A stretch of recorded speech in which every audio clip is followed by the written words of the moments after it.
Hi అండి. మీకు కూడా పెళ్లి రోజు అంటే ఏమేమి గుర్తొస్తాయి చెప్పండి? ఈ చీర నేను ఆల్మోస్ట్ 9 ఇయర్స్ బ్యాక్ కట్టుకున్నా పెళ్లి రోజు, తలంబ్రాల రోజు.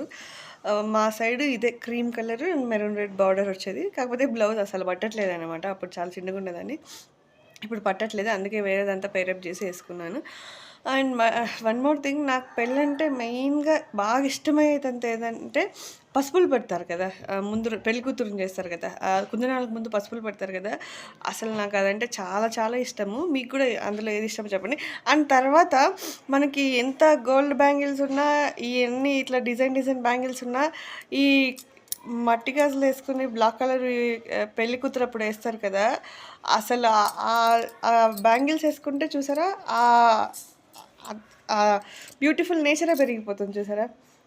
నేను అందుకే అలాగే దాసిపెట్టుకున్నాను నా పెళ్ళప్పుడు బ్లాక్ గాజులు.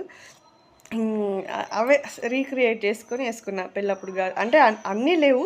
ఇగో ఈ గ్రీను, ఈ బ్లాక్‌వి మాత్రం అలాగే దాసిపెట్టుకునున్నాను. అవి మాత్రం యేసుకున్నా. ఇంక ఇది గోల్డ్ బ్యాంగిల్, ఇవి మామూలువే అప్పుడప్పుడు యేసుకునే బ్యాంగిల్సే. ఈ 5 బ్యాంగిల్స్ మాత్రం అలాగే దాసిపెట్టుకొని, నాకు ఎందుకో బ్యాంగిల్స్ యేసుకుంటే ఒక పాజిటివ్ వైబ్ అనమాట. అందుకనేసి నేను అలాగే దాసిపెట్టుకున్నా. అలాగే మీకు పెళ్లి రోజంటే బాగా గుర్తొచ్చేది ఏంటో కింద కామెంట్ చేయండి. నాకు పెళ్లి రోజంటే బాగా గుర్తొచ్చే మూమెంట్ అదే పసుపులది బాగా ఇష్టమైందొకటి. ఇంకోటేంటంటే పెళ్లి ఇంకా అయిపోయిన తర్వాత అప్పగింతలు. మన ఇంటి నుంచి వేరే ఎన్విరాన్మెంట్‌కి ఎళ్తున్నామే అనేది ఎంత మనకు చదువుకున్నోళ్ళు కదా! కొంచెం ఎంగేజ్‌మెంట్ తర్వాత మాట్లాడుకుని అయినా కూడా లోపల ఒక ఫియర్ అనేది ఉంటుందనమాట. కొత్త ఇంటికెళ్తామే ఎట్లుంటుందో ఏమో అనేది లోపల దిగులుగానే ఉంటుంది. అండ్ మోర్ ఓవర్ ప్రతి అమ్మాయికి, అబ్బాయికైనా ఎవరికైనా ఒకటే. పెళ్ళనేది ఒక న్యూ లైఫ్ అన్నమాట. చాలా రెస్పాన్సిబిలిటీస్ పెరుగుతాయి. బాధ్యతగా ఉండాలి. కొన్ని రిస్ట్రిక్షన్స్ ఒస్తాయి. అన్నిటికి ఫేస్ చేసుకోవాలి. కొంచెం ఓపికగా ఉంటే అన్నీ సెట్ అయిపోతాయి.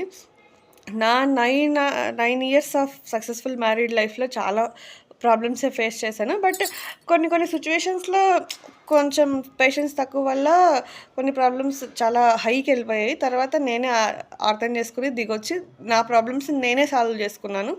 కాబట్టి ఎవరైనా సరే థర్డ్ పర్సన్ ఇన్వాల్వ్ అయితే ప్రాబ్లమ్స్ ఎప్పుడు సాల్వ్ అవ్వవు. మన ప్రాబ్లమ్‌ని మనమే సాల్వ్ చేసుకోవాలి. మనం క్రియేట్ చేసుకున్న ప్రాబ్లమ్‌కి మన దగ్గరే సొల్యూషన్ ఉంటుంది గదా! కాబట్టి అసలు ఏ ఏ దాంట్లో కూడా మిస్ మ్యాచ్ అవ్వకుండా కాంప్రమైజ్ అయితే చాలా హ్యాపీగుంటరు. ఈరోజైతే మా 9థ్ వెడ్డింగ్ యానివర్సరీ. విష్ చేసిన వాళ్ళందరికీ థ్యాంక్ యూ.